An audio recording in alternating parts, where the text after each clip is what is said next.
গতকাল ছিল আমার মেয়ের বন্ধু কিয়ানবাবুর বার্থডে। কিয়ানবাবু কিন্তু এবার 10 বছরের হলো, তাই জন্যই কিন্তু বাড়িতেই ছোট্ট করে ঘরোয়াভাবে আয়োজন করা হয়েছিল।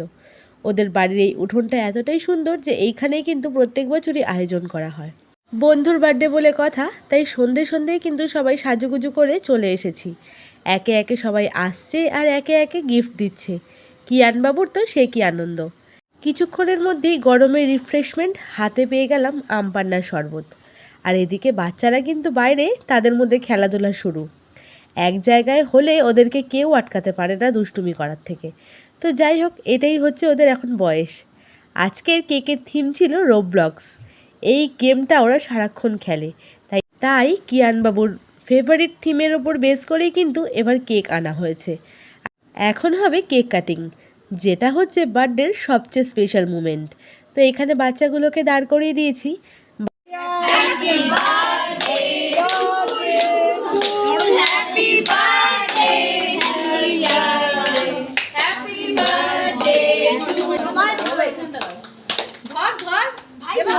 হ্যাপি বার্থডে বলো সবাই। প্রত্যেকটা বাচ্চার কাছেই কিন্তু এই কেক কাটিংয়ের মুহূর্তটা ভীষণ স্পেশাল থাকে। বার্থডে বলতে ওদের কাছে দুটো জিনিস স্পেশাল, সেটা হচ্ছে কেক কাটিং আর অনেক অনেক গিফট পাওয়া। তো যাই হোক, আজকের দিনে কিন্তু সবাই মিলে আমরা ভীষণ মজা করেছি।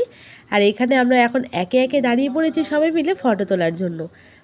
বার্থডের এই মুমেন্টগুলোকে স্পেশাল রাখার জন্য ফটোগুলো কিন্তু স্মৃতি হিসাবে রেখে দিতেই হয়। তো এই হচ্ছে আমার দুই বান্ধবী, আর এক বান্ধবীর ছেলের তো বার্থডে। এবার চলে এসেছে বাচ্চাদের সবচেয়ে প্রিয় খাবার কেক।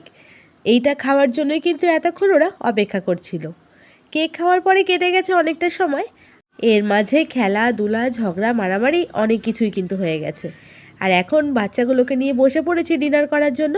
তো ডিনারের মেনুতে কি আছে সেইটা নয় তোমাদের সঙ্গে পরে শেয়ার করব।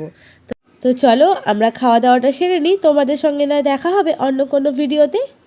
আজকের মতো আপাতত বিদায় নিলাম।